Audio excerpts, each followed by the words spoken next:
नमस्कार, मी सुरेश चिरडे. आपण पाहतात महाराष्ट्र 24 न्यूज. दर्शक हो, वैद्यकीय क्षेत्रामध्ये अनेक तंत्रज्ञानाच्या माध्यमातून प्रगती होत आहे. रोगाच्या अचूक निदानापर्यंत पोहोचायचे असेल तर विविध चाचण्या करणे गरजेचं असतं. अशाच एका महत्त्वपूर्ण चाचणी म्हणजे सोनोग्राफी. याविषयी विस्तृत अशी महत्त्वपूर्ण माहिती जाणून घेणार आहोत. दिग्रस शहरामधील नामवंत व गेल्या 15 वर्षापासून नगीना मस्जिद जवळ डुबे सोनोग्राफी सेंटरमध्ये सेवा देणारे डॉक्टर प्रशांत डुबे यांच्याकडून. तर आजचा आपला विषय आहे सोनोग्राफी व त्यातील वेगवेगळ्या तपासणी.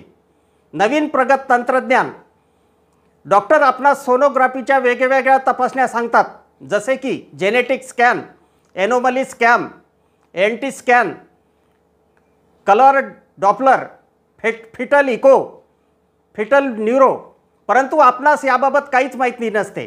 त्यामुळे या सर्व चाचण्याबद्दल माहिती जाणून घेऊया दिग्रसचे सुप्रसिद्ध डॉक्टर प्रशांत डुबे सर यांच्याकडून. तर या सोनोग्राफीबद्दल आपण काही समस्या जाणून घेणार आहोत काही प्रश्नांच्या माध्यमातून डॉक्टर प्रशांत डुबे सर यांच्याकडून. डॉक्टर साहेब, सोनोग्राफीचे तंत्रज्ञान सध्या खूप प्रगत झाले. नवनवीन तपासण्या सध्या पेशंटना ॲडवाईस केल्या जातात. तर याबद्दल जनतेला, विशेषतः पेशंटना काय माहिती सांगाल? सोनोग्राफीचा विषय आल्यानंतर मी सर्वप्रथम एक महत्त्वाची गोष्ट दर्शकांना सांगू इच्छितो की सर्व सोनोग्राफी सेंटर्स हे PCPNDT कायद्याअंतर्गत काम करतात. PCPNDT हा कायदा स्त्री भ्रूण हत्या रोखण्यासाठी बनविण्यात आलेला आहे. या कायद्याचं तंतोतंत पालन हे डॉक्टर्स आणि रुग्ण या दोघांनी मिळून ते कर्तव्य पार पाडायचं आहे. बेटी बचाओ बेटी पढाओ याबाबत समाजामध्ये जागरूकता निर्माण होणं फार गरजेचं आहे. स्त्री ही कुटुंबाचा किंवा समाजाचा आधारस्तंभ आहे. ती आई, भगिनी, मुलगी, पत्नी या सर्व रूपांमध्ये प्रत्येकाच्या आयुष्यातला अविभाज्य भाग आहे. त्यामुळे स्त्री जन्म हा आनंदोत्सव या आनंदोत्सवाने साजरा केला पाहिजे आणि स्त्री जन्माला एक व्यवस्थित मान सन्मान दिला गेला पाहिजे. त्याचसोबत बेटी बचाओ बेटी पढाओ या उपक्रमाचा जो काही उद्देश आहे त्याच्यामध्ये एक मुलगी जर शिकली तर पूर्ण परिवार शिकतो आणि समाजात एक परिवार जर शिकला तर तो समाजासाठी खूप मोठी गोष्ट होते. म्हणून बेटी पढाओ बेटी बचाओ ह्या अभियानाला आपण सर्वांनी मिळून एक व्यवस्थित असं सपोर्ट देऊन ह्या उपक्रम जो आहे तो वाढवत गेलेला पाहिजे. हा संदेश देऊनच मी सोनोग्राफी या विषयावर नंतर कुठलेही भाष्य करेल. असं. धन्यवाद. मला या प्रश्नांबद्दल तुम्ही विचारल्याबद्दल मी तुमच्या आधी आभार मानतो की मला तुम्ही याबद्दल काही प्रश्न विचारले आणि त्या प्रश्नांची आता उत्तरं देईल. तर तुम्ही आत्ताच उल्लेख केल्याप्रमाणे NT scan, colour Doppler, anomaly scan, fetal echo, fetal neuro ह्या वेगवेगळ्या कारणांसाठी वेगवेगळ्या प्रकारच्या सोनोग्राफी आहेत जे गरोदर पेशंटला वेगवेगळ्या टप्प्यामध्ये सांगितल्या जातात. आता उदाहरणार्थ कलर डॉपलर यामध्ये आईकडून बाळाला होणारा रक्तपुरवठा याबाबत सखोल अभ्यास केला जातो.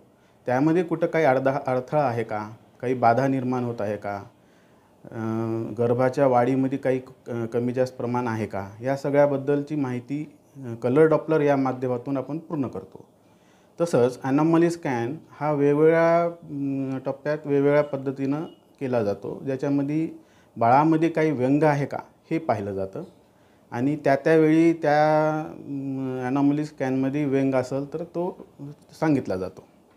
तसंच अजून NT स्कॅन जो काही NT स्कॅन असा एक तंत्र आहे ज्याच्यामध्ये क्रोमोझोमल जसं काही गुणसूत्र, जनुकीय म्हणजेच जेनेटिक्स आणि अनुवांशिक म्हणजेच कंजनायटल अशा काही रोगांचं निदान केलं जातं. त्यासाठी NT स्कॅन हा केला जातो. सर, याकरिता काही विशेष ट्रेनिंगची गरज भासते का? तुम्ही याकरिता काही विशेष ट्रेनिंग घेतले का, जसे की NT scan, anomaly scan, colour Doppler याकरिता काही वेगळं असं आपण प्रशिक्षण घेतलं का? तर या सर्व सोनोग्राफी जे काय आपण आता बोललो, anomaly scan, NT scan, colour Doppler, याच्यासाठी आता असं आहे की सोनोग्राफी तंत्रज्ञान जो आहे तो खूप प्रगत झालेला आहे आणि त्याचा जो प्रगतीचा वेग आहे तो फार वेगानं सुरू आहे. त्याच्यामुळं वेगवेगळे प्रशिक्षण घेणं आवश्यक झालेलं आहे. तर त्याच्यामध्ये basic course in fetal radiology आणि जेनेटिक्स हे नागपूर आणि मुंबई अशा 2 ठिकाणी वेगवेगळ्या ठिकाणी याचं एक ट्रेनिंग झालेलं आहे. तर त्याचं आपण प्रशिक्षण घेतलं. त्याच्यात जे काही आपल्याला प्रावीण्यता प्राप्त करायची आहे ते आपण प्राप्त केलेली आहे. तसंच advance course in fetal radiology आणि जेनेटिक्स हा पण एक कोर्स होता. तो पण आपण पूर्ण केलेला आहे. याच्यामध्ये गर्भ जो आहे त्याच्यामध्ये व्यंग अथवा आजार याबाबत निदान करण्याचं प्रावीण्य प्राप्त केलं आहे. त्याच वेळेस तिथे 9व्या महिन्यात जी सोनोग्राफी असते कलर डॉपलर, त्याच्यासाठी ट्रेनिंग घेऊन त्याच्यात विशेष प्रावीण्य प्राप्त केलं आहे. फिटल इको आणि फिटल न्यूरो याबाबत सुद्धा आपण काही प्रशिक्षण घेतले आहे का? तर फिटल इको आणि फिटल न्यूरो याच्यात पण प्रशिक्षण केंद्र म्हणजे प्रशिक्षण त्यांनी आयोजित केले होते. ते महाराष्ट्र स्टेट बोर्डचं रेडिओलॉजीचं जे काही असोसिएशन आहे त्यांनी basic and advance course in fetal echo असा एक कोर्स केला होता आणि त्याच्यातच basic and advance course in fetal neuro हे पण केला होता. तर याच्यामध्ये फिटल इको असा हे तंत्रज्ञान आहे. जसं आता वयस्क व्यक्तीमध्ये 2D इको करतात हे जवळपास प्रत्येकाला माहिती आहे. तसंच गर्भातील बाळाचं पण इकोकार्डिओग्राफी होते हे फार कमी लोकांना माहीत असतं किंवा त्याचं ज्ञान खूप लोकांना नाही आहे. तर ते पण फिटल इकोकार्डिओग्राफी हा एक वेगळा ब्रँच आहे आणि वेगळ्या पद्धतीने ती सोनोग्राफी केली जाते. आणि तशाच पद्धतीने फिटल न्यूरो हा पण गर्भातील बाळाचा जो मेंदू आहे त्याचं विस्तृत असं एक अभ्यास केला जातो आणि त्याच्यात काही आजार आहे का, काही प्रॉब्लेम आहेत का याचं आपण निदान करतो. तर याचेही प्रशिक्षण झालेले आहेत. तर हे सगळे बेसिक आणि advance course in fetal echo, basic आणि advance course in fetal neuro याबद्दलही प्रशिक्षण झालेलं आहे. आपण 3D आणि 4D तसेच स्त्रियांच्या आजाराबाबत विशेष असं वेगळं प्रशिक्षण घेतलं आहे का? हो, 3D 4D आता हे असं झालेलं आहे की 3D 4D जवळपास प्रत्येकालाच माहीत असल्यासारखं झालेलं आहे. पण 3D 4Dमध्ये खूप काही प्रगत तंत्रज्ञान आहे आणि याच्यासाठी फार वेगळं आणि फार विशिष्ट असं ट्रेनिंग लागतं. आणि ते देण्यासाठी डॉक्टर रॅबी चावी जे जर्मनीहून आले होते, त्याच्यानंतर doctor Ashok Khurana, doctor TLN Praveen या सर्वांनी मिळून एक प्रशिक्षण कॉन्फरन्स हे केली होती. तर त्याचं आपण पूर्ण प्रशिक्षण घेतलं. त्यात वेगळं एक असं प्रावीण्य प्राप्त केलं. तसंच तुम्ही जसं म्हणत आहे की स्त्रियांच्या आजाराबद्दलचं काही प्रशिक्षण घेतलं आहे का, तर गायनेकॉलॉजिकल अल्ट्रासाऊंड प्रोग्राम हा स्कॉलर MD ॲडव्हेंट ह्या अतिउच्च संस्थेमार्फत मी पूर्ण केला होता. याच्यामध्ये गर्भाशय, अंडाशय, पोटातील आजार असे स्त्रियांच्या ज्या आजारांचा जो काही हे प्रशिक्षण आहे ते त्या स्कॉलर MD ॲडव्हेंट गायनेकॉलॉजिकल अल्ट्रासाऊंड प्रोग्राममध्ये कंप्लीट केला होता. आता स्कॉलर MD ॲडव्हेंट याचा विषय काढला मी, तर ही एक अतिउच्च अशी संस्था आहे जेथे जगप्रसिद्ध डॉक्टर रॅबी चावी, भारतातील नामवंत डॉक्टर्स सोनोग्राफीच्या क्षेत्रातील doctor Ashok Khurana, doctor Bimal Sahni sir, doctor TLN Praveen, doctor Bijoy, doctor Ramamurthy sir, doctor Mohit Shah, doctor Aniruddha Kulkarni या सर्व सुप्रसिद्ध जे भारतातले डॉक्टर्स आहेत या सर्वांचं हे या संस्थेमार्फत ते ट्रेनिंग देतात. तर हे जे आहे स्कॉलर MD ॲडव्हेंट हे जे संस्थान आहे हे संस्था खूप अतिउच्च डॉक्टर्स ट्रेनिंग देतात त्याच्यामध्ये आणि त्यांचं वेगळं असं प्लॅटफॉर्म आहे आणि त्याची वेगळी अशी आता ख्याती निर्माण झालेली आहे. त्यांचाच ब्रेस्ट इमेजिंग ट्रेनिंग प्रोग्राम पण होता ज्यामध्ये म्हणजे स्तनांच्या आजारांबद्दलचं जे काही निदान करायचं असतं त्याच्यामध्ये विशेष प्रावीण्य करता येतं. तर ते पण आपण पूर्ण केलेलं आहे.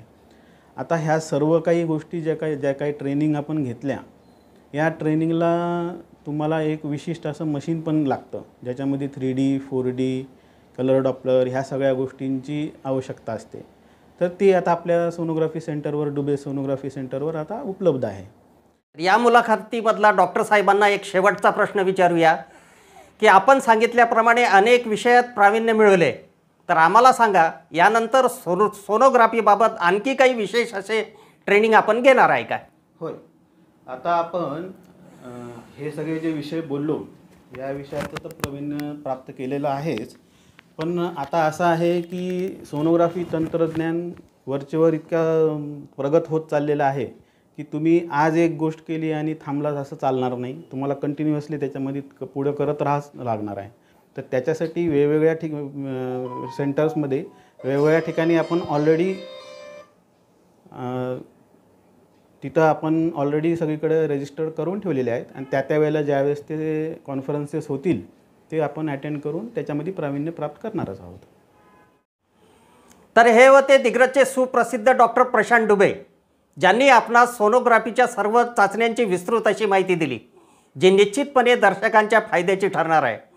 डॉक्टर प्रशांत डुबे यांनी दिलेल्या माहितीबद्दल डॉक्टर साहेबांचे विशेष आभार. आणि जेव्हा केव्हा याबाबत सोनोग्राफीबद्दल आणखी काही प्रगती होईल तेव्हा निश्चितच आपण डॉक्टर साहेबांकडून ते सुद्धा आपण जाणून घेणार आहोत. अफजल खान, ऋषिकेश हिराजसह मी सुरेश चिरडे, महाराष्ट्र 24 न्यूज, दिग्रस, यवतमाळ. आमच्या पुढील बातम्याचे अपडेट पाहण्याकरिता आत्ताच आमच्या चॅनलला सबस्क्राईब करा व बेल आयकॉनवरती क्लिक करा. धन्यवाद.